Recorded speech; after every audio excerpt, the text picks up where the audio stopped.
নমস্কার বন্ধুরা, আজকে নতুন আরেকটা রেসিপিতে তোমাদের স্বাগতম। আশা করছি অনেক অনেক ভালো আছো। আজকে আমি তোমাদের সাথে শেয়ার করতে চলেছি ভোগের খিচুড়ি। সবাই ছোট থেকে বড় সবাই ভোগের খিচুড়ি খুব পছন্দ করে থাকে, আর আমি খুব সহজে এই রেসিপিটা তোমাদের মাঝে তুলে ধরার চেষ্টা করছি। এই রেসিপিটা কিন্তু দেখতে যতটা লোভনীয়, খেতেও কিন্তু ততটাই মজা। বন্ধুরা, ছোট বড় সবাই এই ভোগের খিচুড়ি খেতে খুব পছন্দ করে। এই জন্য আমি তোমাদের মাঝে ভিন্ন স্বাদের এই ভোগের রেসিপিটি শেয়ার করার চেষ্টা করছি। আর একটা কথা না বললেই নয় বন্ধুরা, আমাদের দৈনন্দিন জীবনে আমরা অনেক পরিশ্রম করে থাকি, তবে আমাদের প্রতিদিন অন্তত একটা বেলা করে খিচুড়ি খাওয়া উচিত।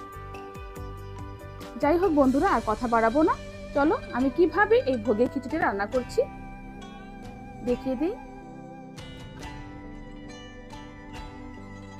দেখো বন্ধুরা, আমি এখানে পোলাও চাল নিয়েছি 1 বাটি, আর এখানে নিয়েছি মুগ ডাল, কাঁচা মুগ ডাল। এই দুটো মিলেই আজকে আমি তোমাদের ভোগের স্পেশাল খিচুড়ি রান্না করে দেখানোর চেষ্টা করব। আশা করছি খিচুড়িটা সম্পূর্ণ দেখলে তোমাদের অনেক অনেক ভালো হবে এবং উপকার হবে। ডালটা প্রথমে ঢেলে নিচ্ছি, চাউলটাও দিয়ে দিলাম।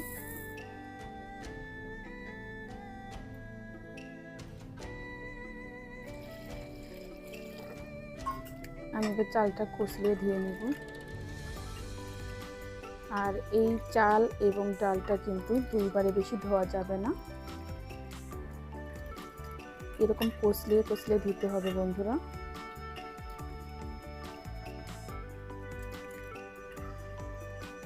স্টেপ বাই স্টেপ তোমাদের খুব সুন্দরভাবে দেখানোর চেষ্টা করছি। আশা করছি তোমাদের এই ভিডিওটা দেখলে অনেকটাই হেল্পফুল হবে, আর তোমরা খুব সহজেই এই রেসিপিটা বাসায় তৈরি করতে পারবে। তো আমি দুইবারে ধুয়ে নিব।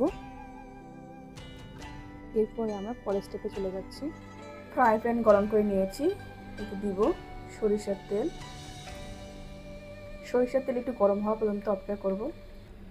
এবার আমি এই আলুগুলো ভেজে নেব। আর তোমরা জানো অবশ্যই বন্ধুরা, ভোগের খিচুড়ির সাথে এই আলু ভাজা খেতে কিন্তু দুর্দান্ত লাগে। দেখো বন্ধুরা, আমি তেলের মধ্যে আলুটা দিয়ে দিয়েছি। আর আলুটা কিভাবে ভাজতে হবে সেটাও দেখিয়ে দেব। আমি জানি তোমরা সবাই আলু ভাজতে পারো, তারপরেও তোমাদের দেখিয়ে দিচ্ছি, যদি সামান্যত পরিমাণ একটু হেল্প হয়। আলুটা দেওয়ার পরে এইভাবে পাতলা পাতলা করে ছড়িয়ে দিতে হবে, তাহলে কিন্তু খুব মুসমুসে এবং ক্রিস্পি হবে। আমি ভাজা হওয়ার পরে দেখাচ্ছি বন্ধুরা। দেখো বন্ধুরা, আলু ভাজাটা হয়ে গেছে। দেখো, এর থেকে কিন্তু বেশি ভাজা যাবে না। এবার আমি আলুগুলোকে উঠিয়ে দেখাচ্ছি। আর হ্যাঁ বন্ধুরা, এখানে একটা টিপস থাকলো তোমাদের, যখন আলুটা ভাজবে তখন কিন্তু মিডিয়ামের থেকে একটু বেশি হিট থাকবে। এবার এটা উঠিয়ে নিই। দেখো বন্ধুরা, আলু ভাজাটা আমি উঠিয়ে নিয়েছি এই বাটিতে। তবে সরিষার তেলে আলু ভাজা কিন্তু খেতে ভীষণ দুর্দান্ত লাগে। আর যে অবশিষ্ট তেল আছে, এই তেলের মধ্যে দিয়ে দিব তেজপাতা, শুকনো মরিচ, আদা কুচি, কাঁচা লঙ্কা, টমেটো।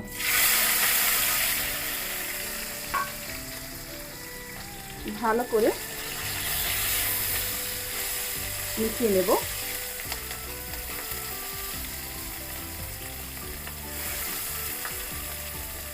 এবার দিয়ে দেবো পাঁচফোড়ন, বাদাম, হিং।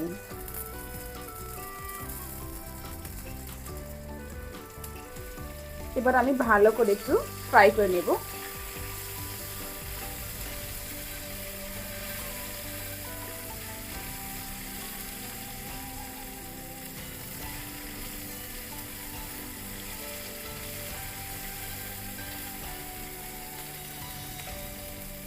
আসলে তোমাদের আরেকটা টিপস বলে দিই। এই যে আমি যে আদা কুচিটা দিয়েছি, যাদের ঠান্ডা জ্বর আছে তারা কিন্তু যদি এই খিচুড়ি খায় মুখে রুচি চলে আসবে। আর যখন আদা কুচি দেবে তখন কিন্তু ফ্লেভারটাও খুব সুন্দর আসবে, খেতেও কিন্তু অনেক মজা লাগবে। দেখো বন্ধুরা, এবার আমি চাল আর ডাল কিন্তু খুব ভালো করে ধুয়ে আমি আধা ঘন্টা ভিজিয়ে রেখেছিলাম। এবার আমি দিয়ে দিব চাল আর ডালটা। দেখো বন্ধুরা, আমি চাল আর ডালটা দিয়ে দিয়েছি। আর এখানে আর একটা টিপস বলি, এই যে চাল আর ডালটা যে তেলের মধ্যে আমি দিলাম, এটা কিন্তু খুব ভালো করে ফ্রাই করতে হবে, যাতে করে চাল এবং ডালটা খুব ভালোভাবে ভাজা হয়ে যায়। ফিরে আসছি ভাজা হওয়ার পরে। দেখো বন্ধুরা, আমার কিন্তু ভাজাটা হয়ে গেছে। আর অফলাইনে আমি একটু হলুদ দিয়েছি। আর এটা কিন্তু অনবরত নাড়তে থাকতে হবে বন্ধুরা, না হলে কিন্তু তলায় লেগে যাবে। আর তোমরা তো জানো তলায় লেগে গেলে কিন্তু খুব একটা খারাপ গন্ধ বের হয়, আর পুরো রান্নাটাই কিন্তু মাটি হয়ে যাবে। এই জন্য ধৈর্য সহকারে অনবরত নাড়তে থাকতে হবে। আর একটা কথা না বললেই নয়, যখন ভাজাটা সম্পূর্ণ হয়ে যাবে তখন কিভাবে বুঝতে পারবে? সুন্দর একটা ঘ্রাণ বের হয়ে যাবে। মুগ ডালের ঘ্রাণটা কিন্তু ভীষণ সুন্দর, কাঁচা মুগ ডালের ঘ্রাণ। দেখো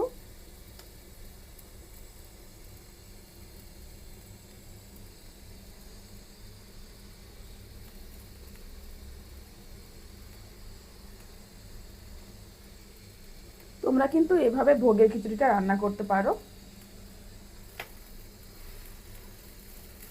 ভীষণ কিন্তু মজার এই রেসিপি।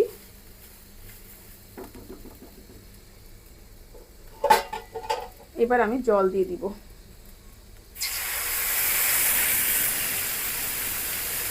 দেখো বন্ধুরা, জল দেওয়া হয়ে গেছে, আমি এবার ঢেকে দেব।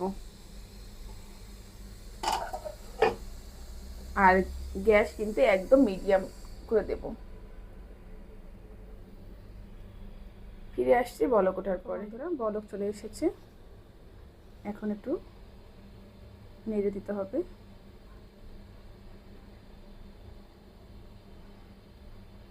আর বলক ওঠার পরে কিন্তু লবণটা দিতে হবে।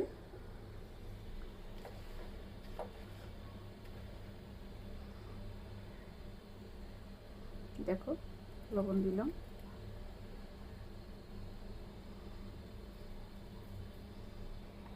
দিয়ে দিব জিরের গুঁড়ো, ভাজা জিরের গুঁড়ো।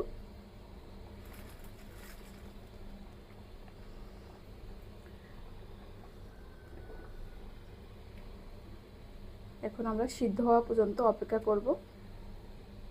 তারপরে আর কি কি মেশাবো দেখতে থাকো।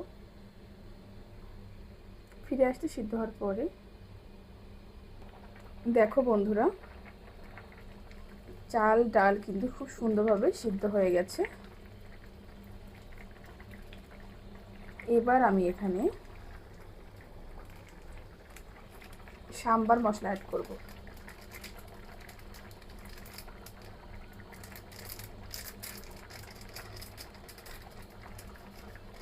সাম্বার মশলা দেওয়ার কারণে কিন্তু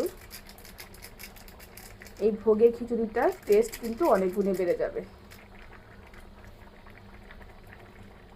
আর এই খিচুড়িটা কিন্তু ছোট বড় সবাই অনেক পছন্দ করে।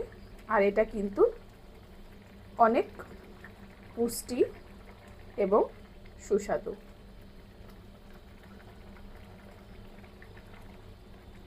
দেখো বন্ধুরা, সিদ্ধ হয়ে গেছে, ডালটাও সিদ্ধ হয়ে গেছে।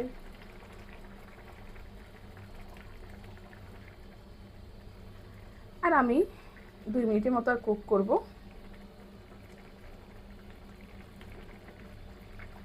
তোমাদের আর একটা টিপস বলে দেই, যখন এমন জল থাকবে, হালকা রস থাকবে, তখনই কিন্তু আমাদের ঘিটা দিতে হবে।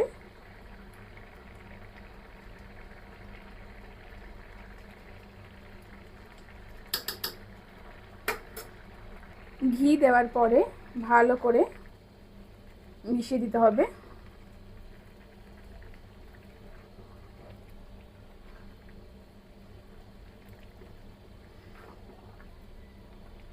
এই যে হালকা জলটা দেখতে পাচ্ছ, এটা কিন্তু ঠান্ডা হওয়ার পরে কিন্তু একদম ঠিক হয়ে যাবে। আর এই খিচুড়িটা কিন্তু খুব বেশি ভুনাও হবে না, খুব বেশি পাতলাও হবে না, ভোগের খিচুড়ি যেমনটা হয় আর কি।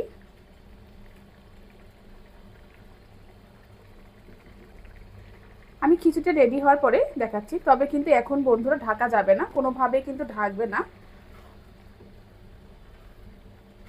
ঘি দেওয়ার পরে 2 মিনিটের মতো কুক করে নেবে।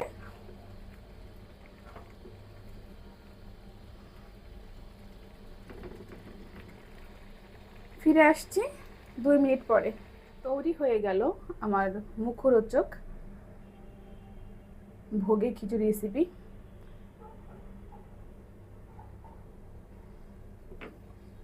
দেখতে পাচ্ছ একদম পারফেক্ট হয়েছে। এবার আমি একটা প্লেটে সার্ভ করে দেখাচ্ছি।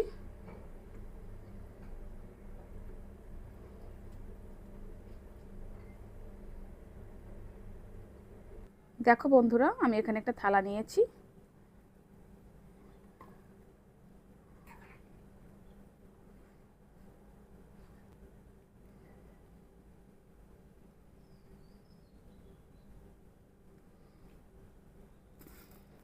রেডি হয়ে গেছে। কেমন লাগলো বন্ধুরা এই রেসিপি? অবশ্যই কমেন্ট করতে ভুলো না। বাই দ্য ওয়ে, আমি সিন্ধু, করুণাময়ী। পরবর্তী এপিসোড দেখার জন্য পাশে থাকো, সঙ্গে থাকো। টাটা সবাইকে।